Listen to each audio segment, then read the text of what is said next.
at the age of 9 years old. Right in front of me, he shot my mom in the back, you know. Damn. And they I guess he changed my life forever, you know what I mean? Yeah. Yeah, so I didn't have any more innocence then, you know. It was like, this is what life is supposed to be like, you know. Alrighty. Well, what's up, everybody? I'm Ben. This is my partner of, God, 15 years maybe now, Fila.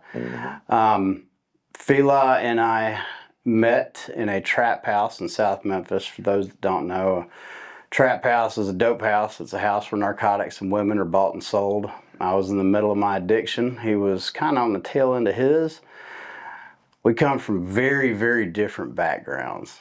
Like, could not be more different. I'm a 43-year-old white guy that was raised by an Army Ranger and an industrial engineer, had a perfect childhood.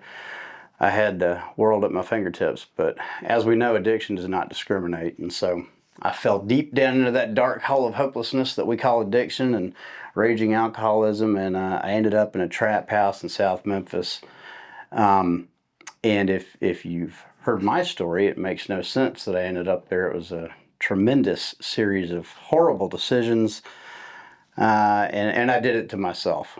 But I want you to hear this man's story, or at least some high points of it, because if you hear his, the insane part of his story is that he's sitting here in this room today with me on this side of the fight with us, because his childhood, you hear about it, and his upbringing, and his adulthood too. It makes perfect sense that he ended up in a trap house in South Memphis. It was, well, I'll let him tell you. Fila, tell us who you are and where you come from. Okay, then. My name is Fila, and I'm 60 years old. Black don't crack. Yeah. Yes, sir. Black don't crack, baby. So, my nickname is Fila. I'm a recipient of North and South Memphis. Been in both of them all my life. The whole 60 years I've been a resident of Memphis, Tennessee. Though I've traveled abroad, Memphis has been my home. And that's who I am. You're a good man today. Yes. You haven't always been. No, I have not. When did your life, like you're a little kid in Memphis growing up. Let's start at like 7, 8 years old. When did things get weird for you? Things got weird for me probably at birth. At birth. You know. Coming out of the gates. Just out the gates, you know. My dad, my first memory of all those years ago, I was about 6, 7 years old. My dad was part of the syndicate. Back then it was known as the Black Syndicate, and they used to rob banks, break in houses. And I have memories of waking up just seeing suitcases full of diamonds and suitcases full of money, you know. But my dad also was a drug user. You know, he did every drug known to man. And at the age of 9 years old, right in front of me, he shot my mom in the back, you know. Damn. And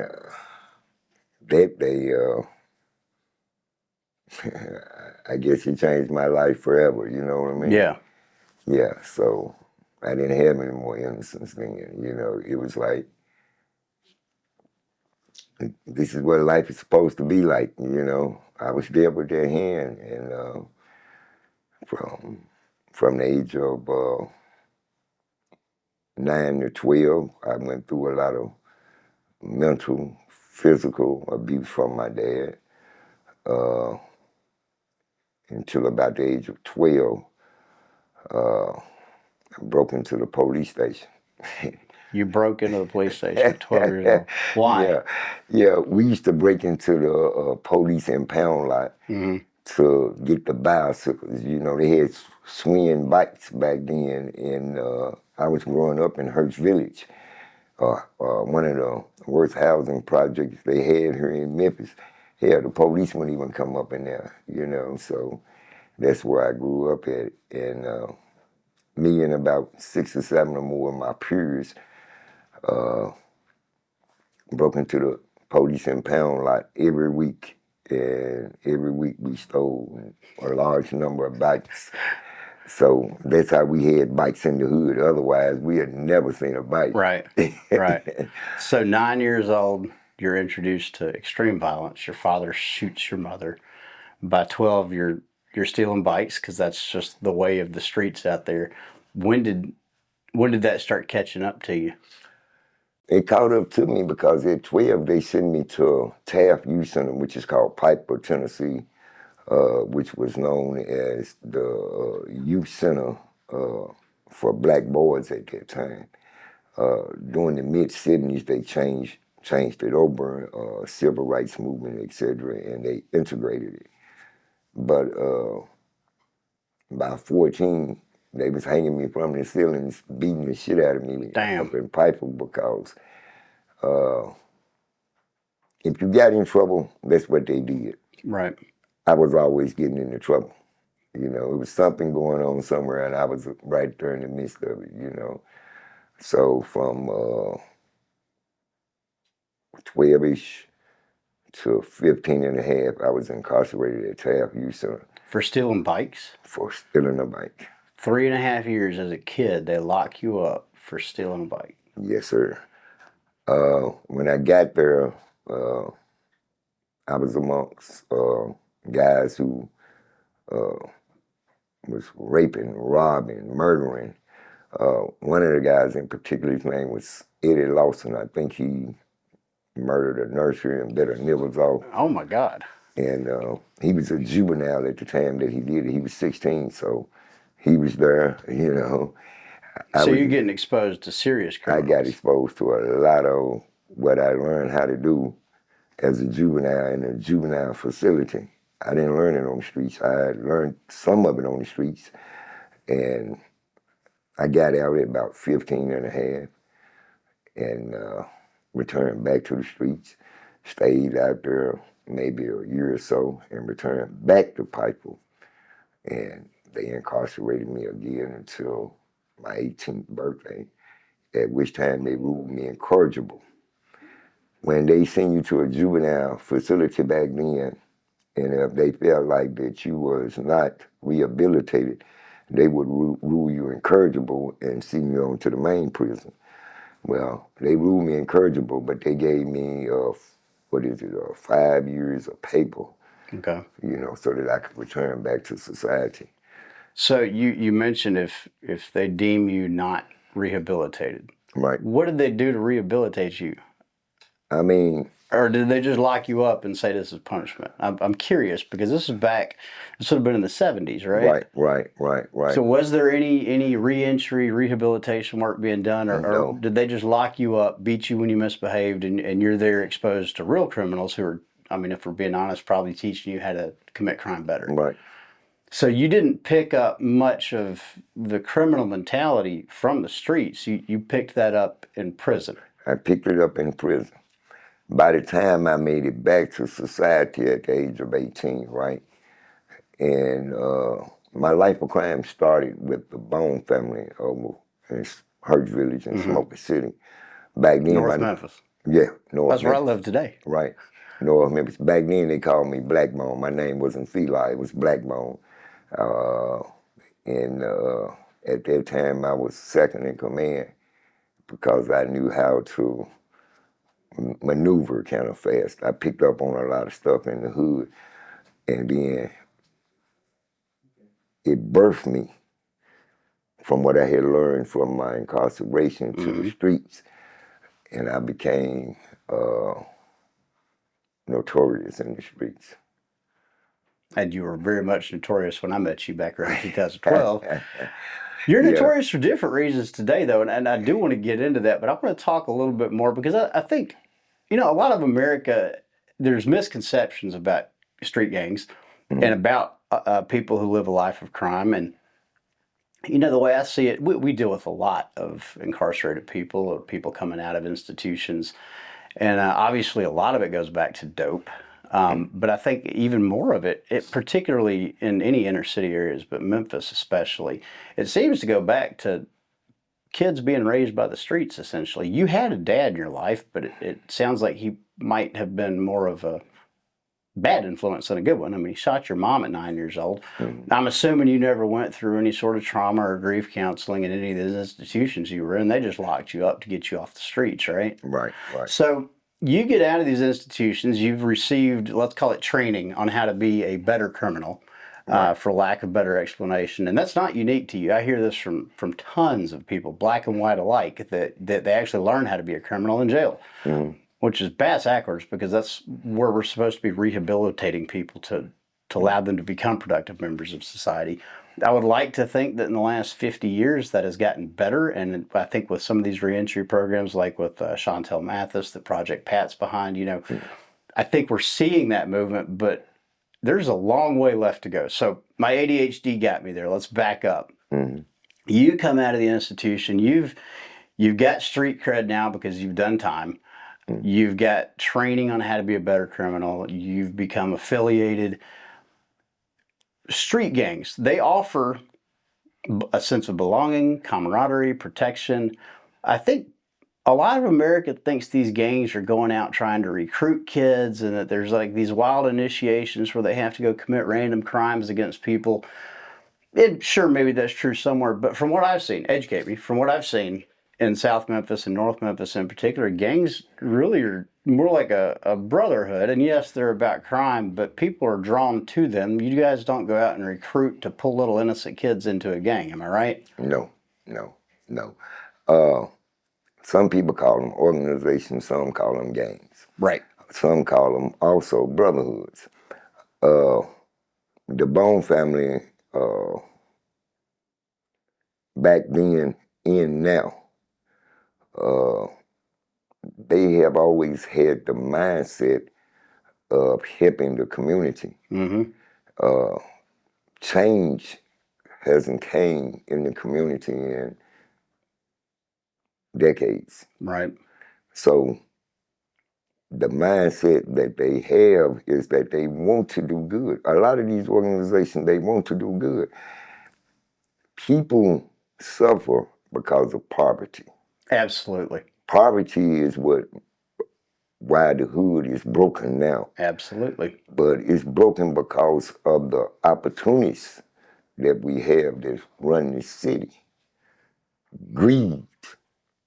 And it's taken me from my childhood of it and doing and partaking in what was wrong in society to understand and see that all of it came from poverty.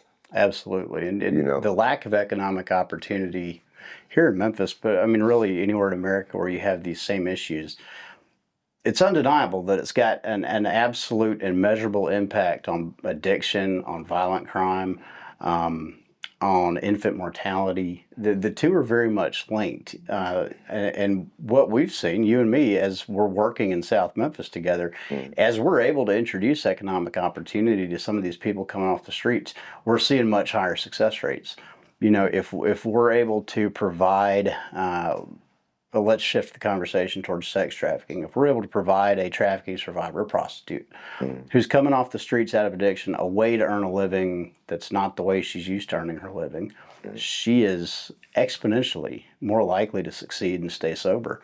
And so, I think the lack of economic opportunity is a huge issue you're running into out there in the streets. And street gangs, organizations, whatever we want to call them, they do offer some sort of economic stability to these young kids. I mean, and go ahead. I mean, I didn't want to cut you off there, though, Ben. Yeah, they do. But when you look at the gangs inside the neighborhoods out here, you see these kids growing up with their moms, not their dads. The dad is missing up at the picture. Where are the dads?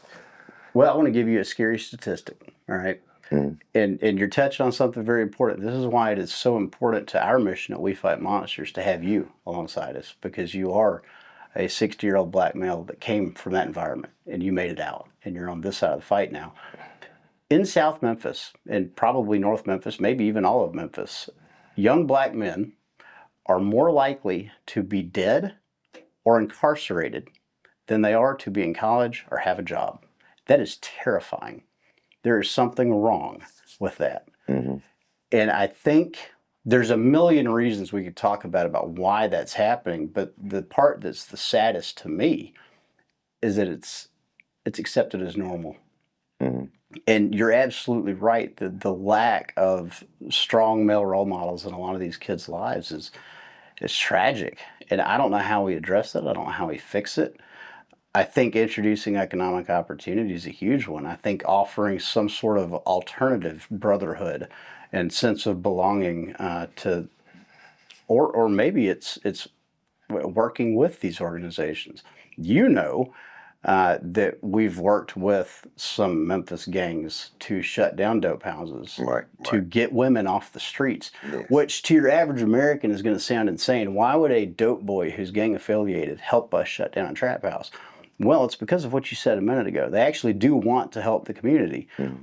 A lot of these traps are only being run to provide income. The way I think a lot of it gets viewed by the dope boys and the street gangs is there are people who are going to buy dope regardless. All we're doing in that instance is providing a service that was already going to be provided. We're going to take that money and try to do good our way, our organization. And when I say our, I'm talking from the perspective of street gangs, not We Fight Monsters. Obviously, We Fight Monsters isn't selling dope. But I think they're looking at that as a way to capitalize on what economic opportunity exists out there. They're not necessarily all bad people. And we're not going to name names, but you know a few of the ones that have come alongside us and helped us do this. Right. So I do believe absolutely what you're saying about some of these street gangs, maybe all of them, actually do want things to get better, but you've got people at the street level, the rank and file, they're going to earn money however they can. And, right now, dope is a hell of a good opportunity to make money. It's hard to avoid it. Which brings me to one of my favorite things about you. You could be out there selling dope right now. You've done it before, successfully. You could be out there selling women right now. You've done it before, very successfully. But you're not. You're actually struggling, aren't you? Yes. Financially. Yes. You're trying to pull yourself up out of the mud, but you're not taking that low-hanging fruit that used to be destroying our community out there. Why?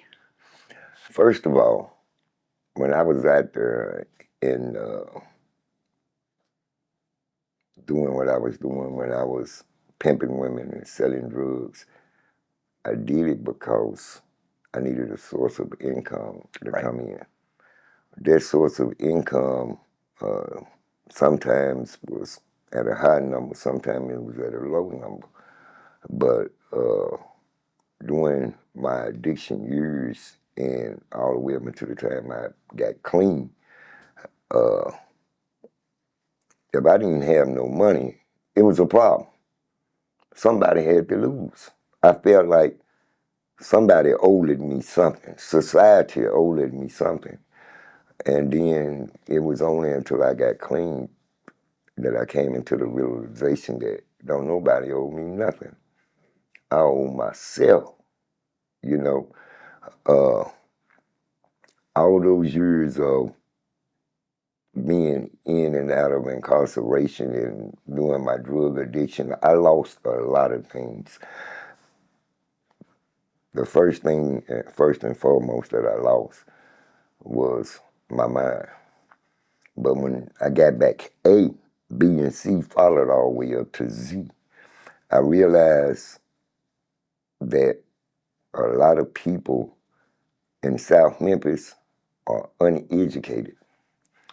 The education that they teach our kids in this city is inferior knowledge, and it's really why we are dying out here from lack of knowledge, So once you allow God to repair that, then you can rise above all the foolishness, the fast money. Hell, I done had it. I lost it. Got it back again. I lost it again. Same. I got it again, and I lost it again. But I kept wondering why was I losing it, because I was getting it at ill-gotten gain. Right. You know, ill-gotten gain is easy money and it comes fast. Hell, all over South Memphis, you see people getting it. Oh, yeah. You know, Every they day. getting it.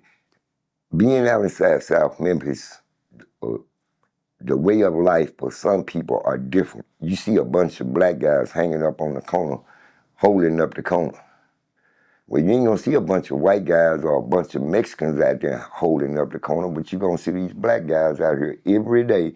If you come up there to the same corner, you're gonna see the same guys up here. Why? Where the jobs at? Ain't no jobs for them. Ain't no way for a man to work and say, hey, I can be a man and help support my family.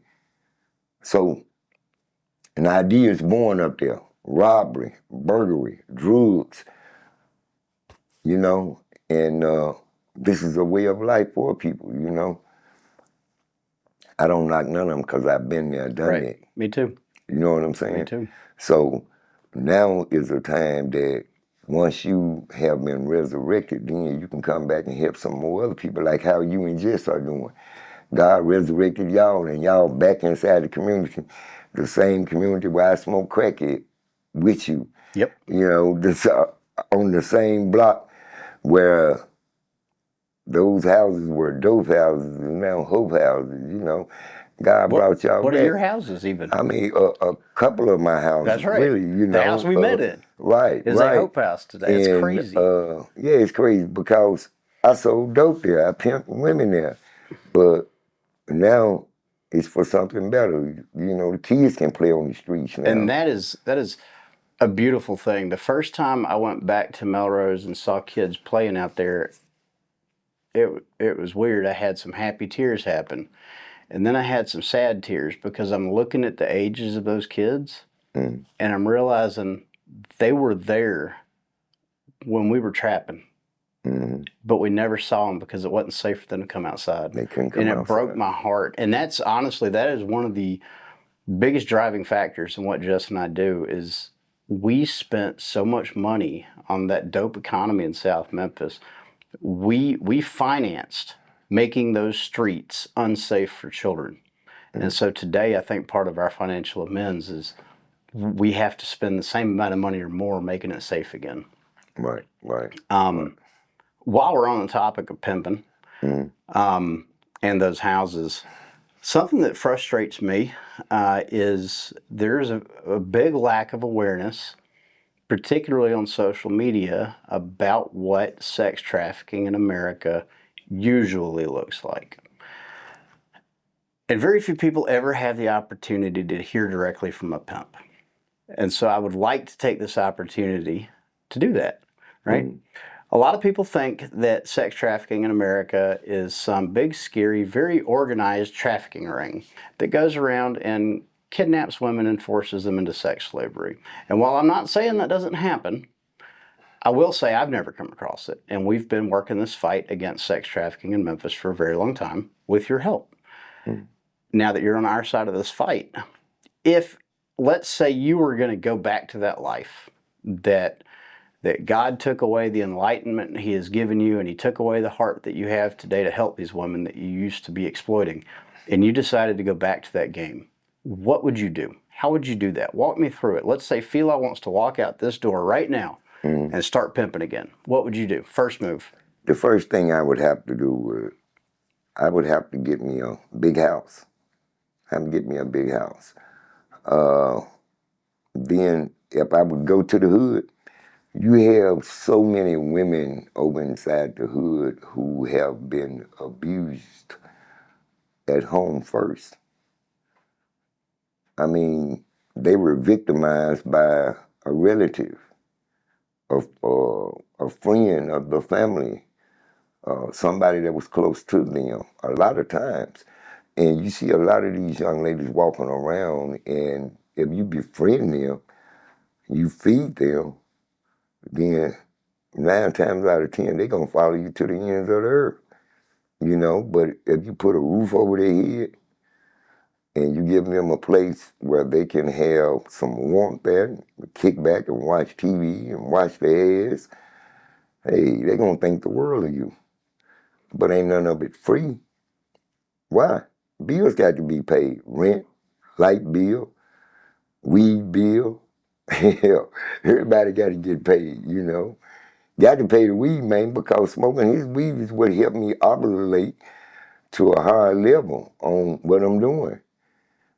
You know, prime example, I met this young tender one time and I brought her home and yeah, I fed her and she was a little cutie and she was Caucasian, so all the guys in the neighborhood, when they seen her, they was like, who was that? You know, and she was built up like a black woman. And she was a nice little tenderoni. And I said, how old are you? She said, I'm 19.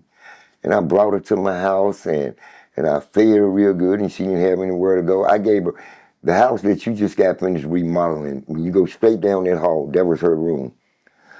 And you know, she told me everything she wanted. She wanted a rabbit and a guinea pig. Well, fuck, I went out and bought her a rabbit and a guinea pig. And I put it back there. I had cages, had straw in it, all this here. Long story short, I'm thinking later on this night, but I'm going to break this little tender in. She's going to be mine. I'm going to get plenty money up off of her. I go back there and she was like, I like women. I've only been sleeping with women since I was 15. I've never been with a man. I'm like, get the fuck out of here. You know, she said, no, I've never been with a man. So I'm like, okay, we got to work on this, you know. But over the years, she had a numerous of men and women, made me a lot of money. So what you've just described is the grooming process. Yes. You identify somebody that's already been victimized. They've got trouble at home. They've got unmet needs, basic needs, food, clothing, shelter, housing. And you didn't have to use force. No. She willingly did all of this. Willingly did. Some of them were drug users. Now, don't get it wrong now. A lot of the women who stayed there at my properties, some of them played paper. You know, wrote bad checks. You know, they boosted. They sold pussy. You know, they did it all. I mean, it wasn't no piece of cake. You had to get your money by hook or crook, however you could get it. You know, if it means if you had to sell your ass or either goddamn and go over here and boost some shit. But you had to come in with something. You know, daddy wasn't gonna let you sit inside my house and you weren't gonna hold your breath and break yourself. I was doing it. I was putting myself on the line for you. You know, I want to be there everything. One good thing about society is that a lot of people out here inside society don't have time for their kids. And when they don't have time for their kids, then their kids find time to be idle. So when people comes along to them and start to being nice to them and give them gifts and, you know, they give them an ear to listen to, you know, it's easy to bait them in. A lot of them wasn't just abusive away from home, could have been drug users, you know. How do you find, I think the youngest young lady that came by my house and I put her in her place and told her to go somewhere was 15 years old. When she came there, she had a drug habit so freaking bad. When I looked at her, she could have been my granddaughter. You know? And I'm like, you need to get away from my door. You know? We had a case that we assisted a federal agency with summer before last. Two 15-year-old girls being sold for sex on one of these back page websites. And we were able to figure out where they were. It's not going to surprise you. They're at Lamar and American Way. Right. In one of those motels. And when the feds went and kicked the door to rescue these girls, they were furious. They did not want to be saved because they knew they were going to get dope sick. Because their daddy was giving them what they needed. Right. And that breaks my heart. Let me ask you a question. All right, so slavery was outlawed in 1860, whatever it was. I don't remember the year.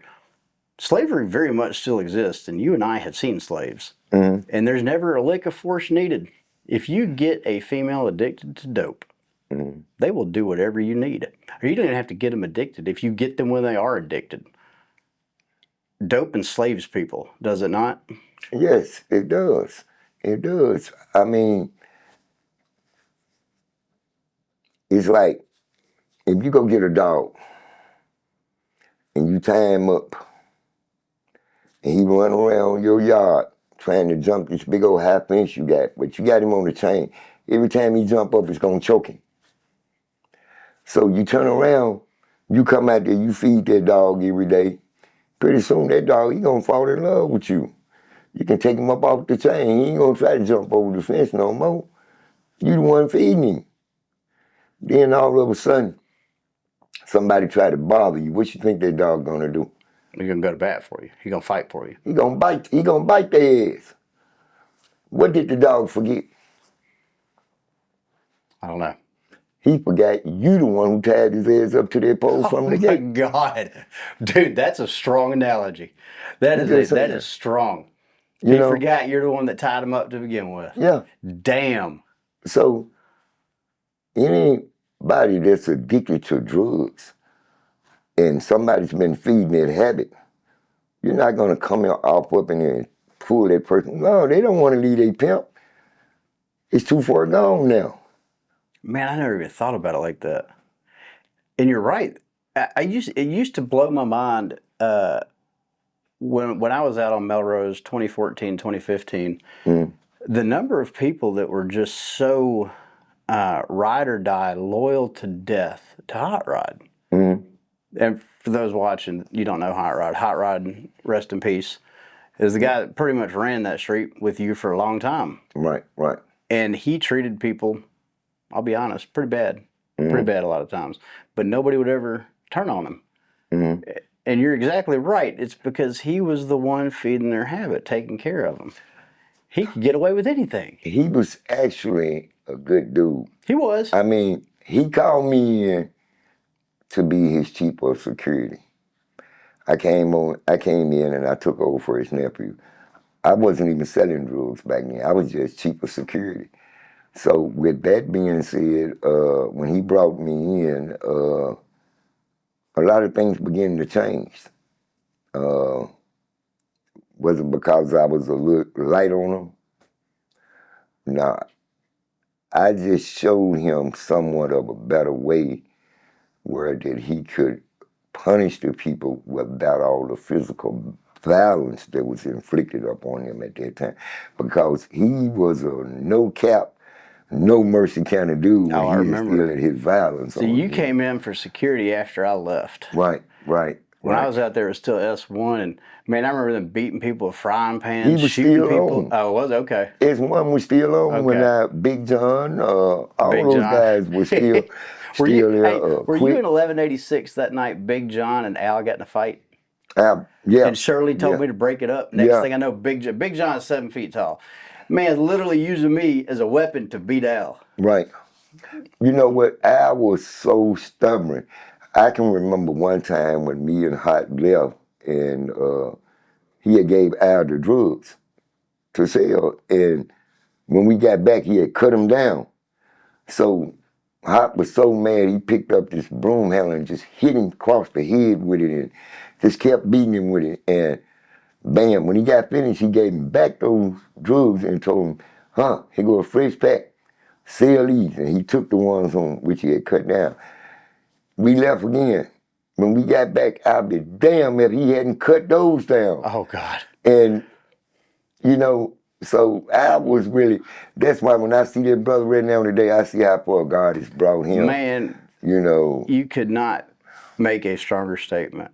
Yeah. So Al is, I think, 10 years now clean, right? Yes. He left Melrose Street very shortly after he was beat with my body by Big John. Right. And got clean. He got clean before either one of us, before I did. Yeah.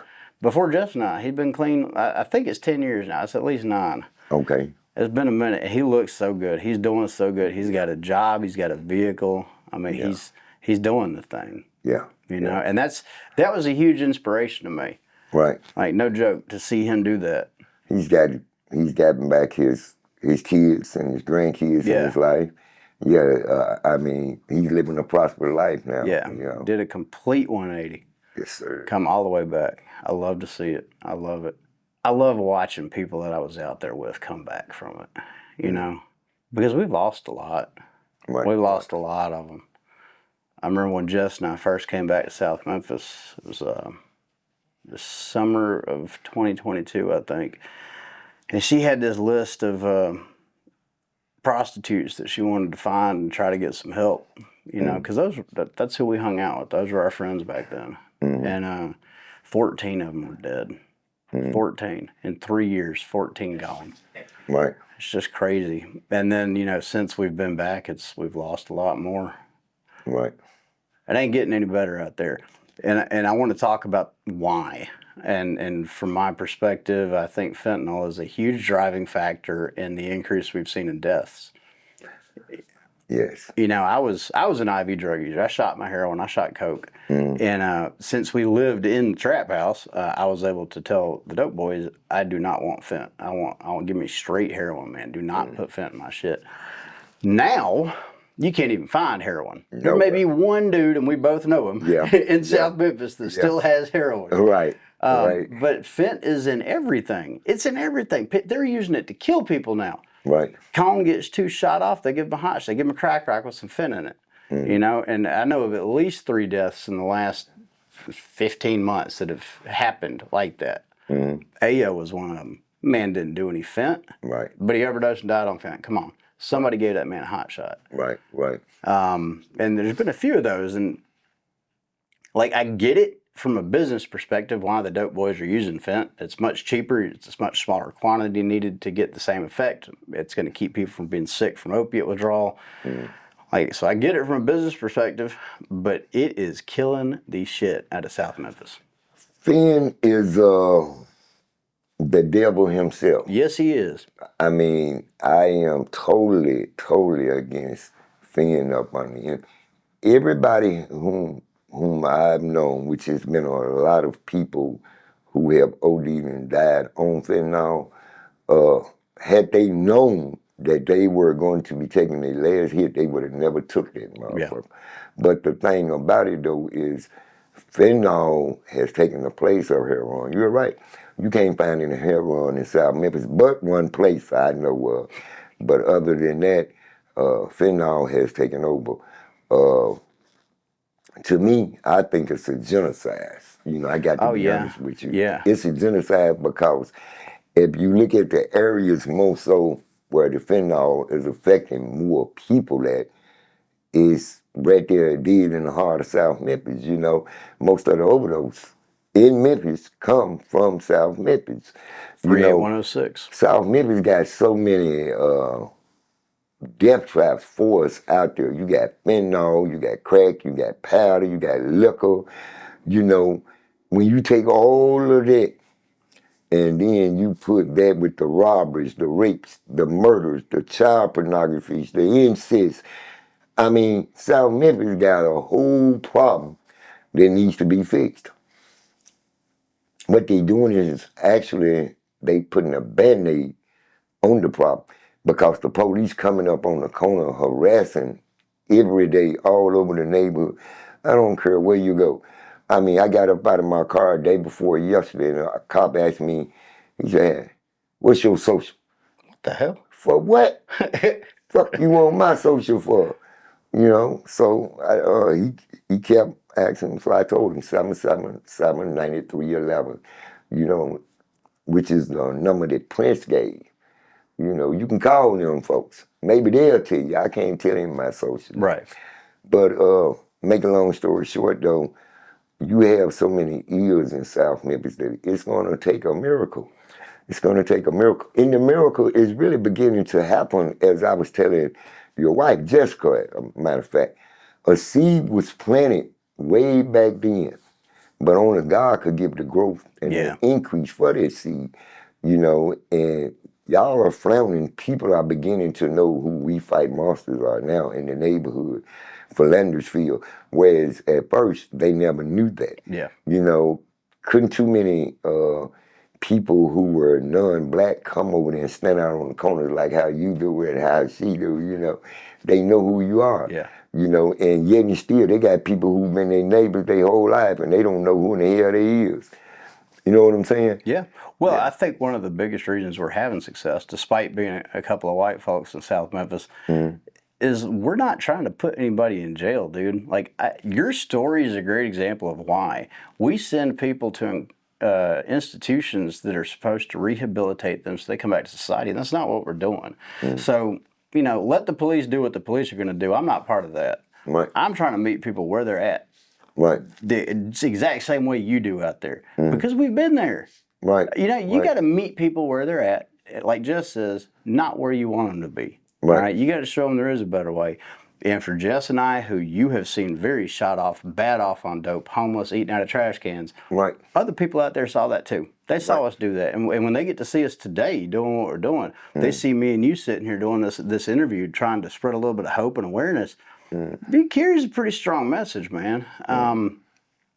We were bad. We were bad off out there. And so were you. Yeah. I was Pookie on New Jack City, man. You were. You were. But when I tell people, and I see people now, I tell them the same thing. I'm still that same Pookie that was on New Jack City. You know? I tell them the same thing too. I'm still a crackhead. I'm still that same Ben that was out there. Right. It's still me. I've removed that barrier between me and my potential. Right. And the barrier for me was addiction. And I think that addiction, alcoholism, poverty, those are the barriers that are holding South Memphis back from being great again. And look, man, South Memphis was great at one point in time. During your life, you lived through it. You know? Right. A lot of people don't realize this, but one of the first schools that was integrated in the state of Tennessee was Roselle Elementary. And, in Alabama, every time they tried to integrate, it made the news because you had people acting a fool. Right. Roselle did not make the news. Do you know why? Why? Because nobody cared. It was kids going to school, man. That was it. Black, white, doesn't matter. Nobody cares. Kids just went to school. And we got to get back to that because everything in Memphis today is still about race. We're obsessed with it here. Right. We got to get Memphis back to the Memphis that was budding before. And you might be able to speak on this better than me because you lived through it. But what was it? The crack epidemic that threw Memphis off kilter? Yes. Okay. Yes. Okay. Yes. 1984. 1984. Yeah, it's been 40 years this year. Wow. Yeah, been 40 years this year. I think today is Human Trafficking Awareness Day? Human Trafficking Awareness Day, isn't it? Today. Yeah. A lot of our women inside our neighborhoods have been human/sex trafficking. Oh, yeah, and what's crazy is they don't even realize it's happened to them. Did you know that the example you described where you put a roof over one of those women's heads to get her to turn tricks, that's the definition of that they're now a trafficking survivor. That housing has been used as a tool of coercion, right? They don't even realize it. People think they're out there selling their bodies, that's their choice, and sure it is to a point. We got to get that kind of awareness out there to the street level. There are resources available to these women, a lot of them. We don't have anybody other than We Fight Monsters who are willing to invest in South Memphis and their stability of building it back up. I want to agree with you on that, but I don't think it's true. I think we do have other people. They just don't have the access to South Memphis that I do. We Fight Monsters has access because I was out there. I was out there high as shit, bleeding, suffering, getting shot at, getting stabbed. And so I'm able to go in South Memphis and operate with impunity because people know I'm not there to send anybody to jail. I'm there for the opposite. I'm trying to get people out of jail. Right. And I think some of these other orgs that have a heart for trafficking survivors, they would love to come out there and do what we do. And I think 2025 is going to be that year we bring them out there. We're going to open the doors of South Memphis to some of these other organizations because, look, we stay broke all the time. There are orgs that have tons of funding. They get grant funding, and I don't think it's that they don't want to operate out there. I think it's that they don't know how. They don't have the access, I mean, here again, Ben, I guess I have to disagree with you to agree with you, but I'm going by what I've seen and what I see. And I've got rose-colored glasses. We Fight Monsters, Jess, Fernandezville, Gangland Express, Black Rifle Company, etc., have shown y'all have made a good faith effort to invest in South Memphis. We don't see anybody else coming out there. If somebody else came out there, then, hey, I would be gladly to give them their props. But that ain't what we seeing. Y'all hear that? So if there's any other org watching this that wants to operate in South Memphis wants you. Yeah. They want you. They just need to see you. You know, And that's it. Look, everybody I've ever brought to South Memphis, we've had people come all the way from Texas to help. And they're always welcome with open arms. Y'all don't turn anybody away up there. I think that the mayor of this city, as well as the county mayor, Lee Harris, I think that they have a obligation to do this, to help build up. If you go back to the Reformation that they are going around all 50 states doing, when they came here to Tennessee and they made a contract and said that they were going to do this. You know, it goes back a couple of years back. They paid them $1.5 million to research reformation for the city, that it may accumulate generational wealth for the minority group in this city. And to this day, that promise has not been fulfilled. There is no other organization other than We Fight Monsters that's out here that's doing this. You have invested by turning dope houses into hope houses. You see them going all around the neighborhoods now to help the people, and the people see this. So, I mean, is it right that we give props to those who ain't doing with the ones who are doing? You're absolutely right about that. And I like that you brought up the mayor.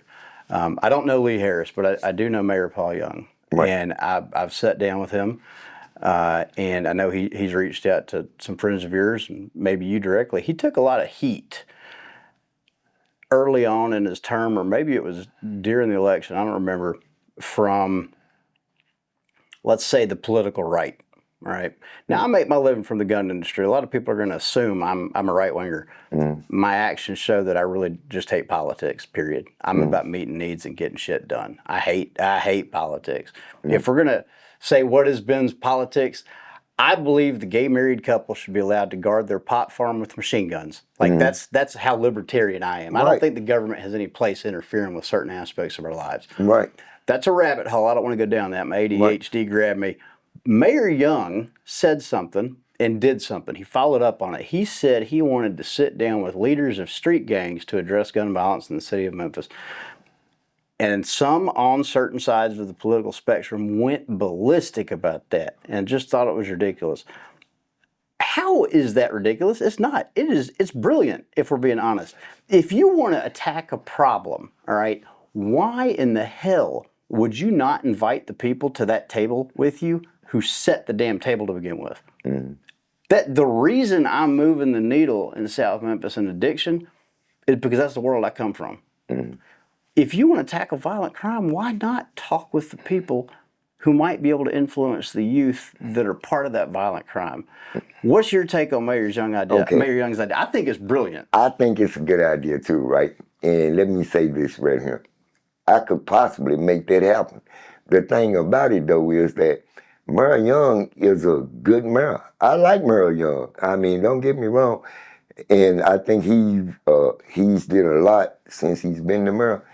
But I think he needs to step his game up a little bit more and do a little bit more to show those whom he say that are his constituents too in South Memphis, that he's not only going to be like those who have came in the past, who have said things with word, but ain't no action. Prime example, right here on some of the properties over here in South Memphis that they have bought, and the city owns it. Well, okay, they said that they was going to make a rehabilitation center for women and a re-entry program for women. Was that over there off Mississippi?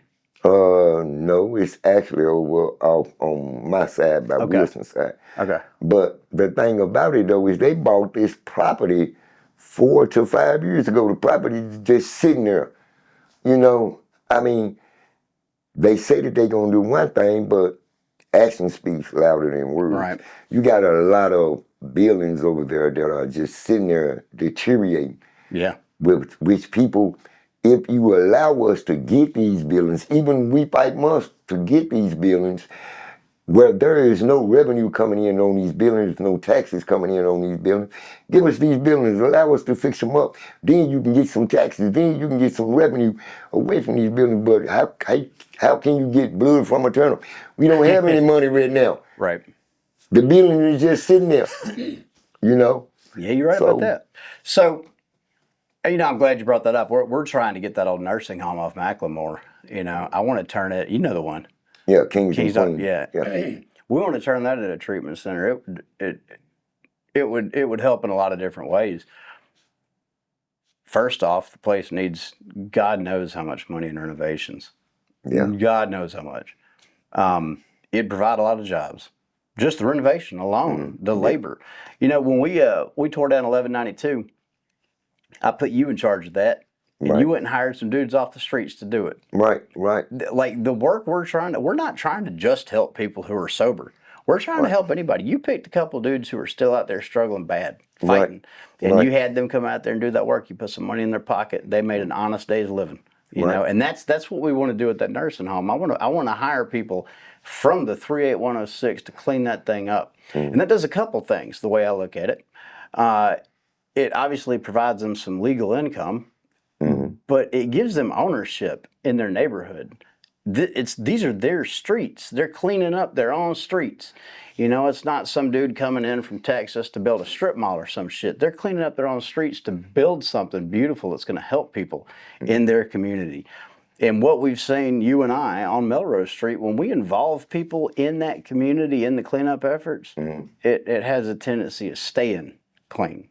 People like that. People like you said in the very beginning of this, even the bad guys, the street gangs, want good for the community. They just don't know how to go about it necessarily. And a lot of that goes back to the lack of economic opportunity. I think if we could get, I don't want to turn this into a pitch for our treatment center, but I'm gonna. If we could get that property and provide those jobs to South Memphis, the revitalization that we've seen on Melrose Street, which, by the way, butts up immediately to this treatment center, it would spread. It would spread farther and faster. And then, there's no treatment options for people in South Memphis. When somebody approaches us, or when you find a woman that's ready for help, we got to call all over the place. We got to give them to Alliance for detox. We're taking them to CAP or Serenity for rehab. There's nothing right there in South Memphis. Anyway. I think we can do a whole lot of good, man. Let me say this right here. A lot of companies who work over in South Memphis now, they bring in their own laborers and they bring in everybody, right? But the city of Memphis has a policy that you must hire a certain amount of people away from these neighborhoods who live in these neighborhoods. They have a policy, a written policy on this. But they not abiding by these policies, because if they did, then more people in the neighborhood would have jobs at these places on getting to work around there. There's a huge shortage of jobs out there. Yeah, there's no doubt about that, man. And that's why you see so much robbing, killing, extorting, burglary, everything all over South Memphis. This is the lowest of the low. It is the end of the road, man. Yeah. That's when you end up in South Memphis as an addict, you have reached the end. You know what? I want out of South Memphis bad, right? I'm not gonna lie to you and say, hey, I love this. Hell no. I want up out of South Memphis, right? And I keep telling my proteges and everybody, and then a guy told me the other day, he was like, well, Fila, somebody might hear your cry for help, So I told him, I said, yeah, I hope it don't be too late. And he was like, man, ain't nothing gonna happen to you over here. I know ain't nothing gonna happen to me over here. But sometimes when you just get tired of, I love working over there. I love helping people over there. I just don't want to live over there no more. So the thing about it is that it kind of reminded me of when my grandmother kept calling, my great-grandmother kept calling for me, and I kept telling her, hey, I'm coming to see you, I'm gonna be to see, baby, come on and see me, and for months I kept putting it off and saying, I'm gonna come and see you, I'm working, I'm trying to get ahead again, when I finally decided to go and see her, she wasn't there. She was gone. Damn. You know, and I kept saying, man, God damn it. Only I would have went when she asked me, you know what I'm saying? So now sometimes when people call me and ask me to do something, and I know I ain't got to put them off, and I know that I have the power to do it, I go ahead on and say, yeah, all right, I'm going to go ahead and do it. That's if it's worth doing it, if I'm investing in something worth investing in. Then if it's not, then I was like, nah, because I ain't funding no shit because I know what it is. You got to be able to recognize game as soon as you step foot in South Memphis. Yeah. You know, if you don't be able to recognize South Memphis hasn't changed at all. Yeah. The players of the game in South Memphis have changed. And that's because these are our offsprings, our kids, and basically they see the poverty that's up here. They got big eyes too. They want nice shit too. Yeah. You know, everybody wants something nice. So when they see it and they decide to rob somebody for it, they rob them because they saying, I can't allow you to have that because I ain't got it. Mm-hmm. You know what I mean? Yeah. That's why a robbery occurs. And you make a great point that this is a generational thing. Mm-hmm. You know, they're learning it. We learn by watching the example of those who come before us. And I think any effort that we want to change the city of Memphis, you know my dream, it's the same as yours. We want to get Memphis off the top 5 deadliest cities in America list. Mm-hmm. I think it's going to take a generation to do that. Maybe not to get it out of the top 5, but to really make a big difference. It's going to take a generation. We have to have, like, that generation of kids that's growing up on Melrose today, they're going to be very different in 10 years than the kids who grew up off Melrose 5 years ago. Hopefully, being because 1984 crack came and hit Memphis. Mm-hmm. This is 2024. It's 40 years. 2025 now. Time flies, you bro. know, I mean, usually people get a break in life. Yeah. And shit changes up for them. Hell, from the 1980s all the way up until fucking now, where is the change? Ain't nothing changed. Ain't a fucking thing changed over there inside our neighborhoods. Yep. You know, I mean, and not to get a little emotional and radical about it, but I'm like you. I don't deal with the politics and the petition things about it because they ain't done shit and they ain't doing shit. I hate to drive down fucking Elvis Presley and get right there by Elvis Mansion and you gonna bump all the way through that motherfucker. It's so bad. This city, that is fucking ridiculous. Yeah. I mean, my homeboy, his mansion in the city right there, Elvis Mansion. That's my homeboy. You know? Hell, he grew up in Hurst Village. Really? Yeah, he got his name that. carved on the wall, on the desks at Humes I did Junior not know High. that. Yeah, that's my homeboy. You know, when he got recognized, we all got recognized, put on the map on here. That's cool. I mean, you know. Wait, that's yet another thing that blows my mind. I mean, like, Elvis is from Memphis. Martin Luther King was killed in Memphis. This city has some rich history. Yeah, a lot of it. You know, it's worth saving. It's worth saving. The people here are worth saving. I think so too. Even the fucked up ones, Fila. Yeah. Even the fucked up ones. Yeah. You're a great example of that, right? Yeah. Like, you used to be one of the fucked up people out there. So did I. Yeah. You know, we're worth saving. Even if you can't see the value in saving an adult like me or you, the kids are worth it. The kids are worth it, and the city's full of them. Right. Did you know that 38106, that's South Memphis for those that don't know. Right. 38106 has a higher infant mortality rate than some third world countries do. I can believe it. It's insane to me. But the statistic that really blows my mind is that young men, or maybe men period, in South Memphis, are more likely to be dead or incarcerated than they are to have a job or be in college. And that's unacceptable. We have to change that. And so many people here's what's crazy. So many people hear these statistics and think, oh, well, that's Memphis. It's not my problem. I don't live there. Or if you do live here, you might think that's inner city. It's not my problem. This is everybody's problem. This is everybody's problem because it spreads outward. It's like a cancer. It impacts our youth. You know, you brought up the government again and the roads and all that. And I'm glad because these are our streets, our neighbors, our kids. We have to show up because ain't nobody coming, you know? And we understand this. We know the government ain't coming to fix shit. We got to show up. We have to take action in our own damn communities. We have to take ownership in the problems that we have because we helped create them. Now, me and you have an easier time accepting that and taking responsibility for it because we were part of the problem. Right. But a lot of people may not have been as involved in the bad things that happened out there and might think, well, that's not my problem. I didn't have anything to do with it. Bullshit. Bullshit is still your problem. Whether you want it to be or not, it's going to affect you. It's going to affect your kids. It's going to affect your family. It's going to affect your property values. And at the end of the day, like if we wanted to get religious about it, we're called to serve each other. We're called to love. We're not called to condemn and judge. And, when we just do that, we're just perpetuating a problem. We're cranking people out they get justice involved at an early age and come out professional criminals. Right. Right. And your story is not unique in that. That's happened to so many people that I've talked to. It's almost a constant. Even in rehab. Look, when I went to rehab in 2012, it was for alcohol. I came out and knew more people and ended up on heroin and crack within a year. Correct. Now, even rehab can escalate that shit. Yes, now, I'm not saying don't go to rehab. That is not the point I'm making. Right.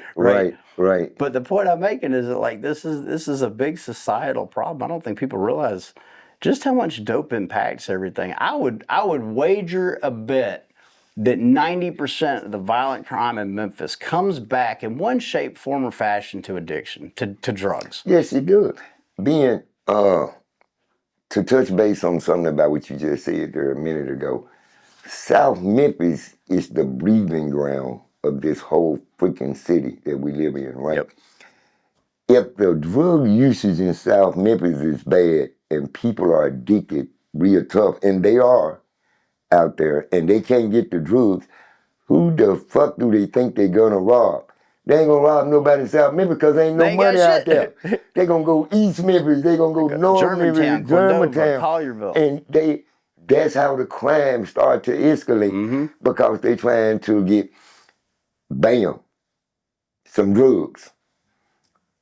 Not to get back on the city, but if you could pay $75,000 to incarcerate me for a year, why you can't just give me a fucking job to make that same $75,000 a year? That is a great point. And we've actually looked at some of the math on this.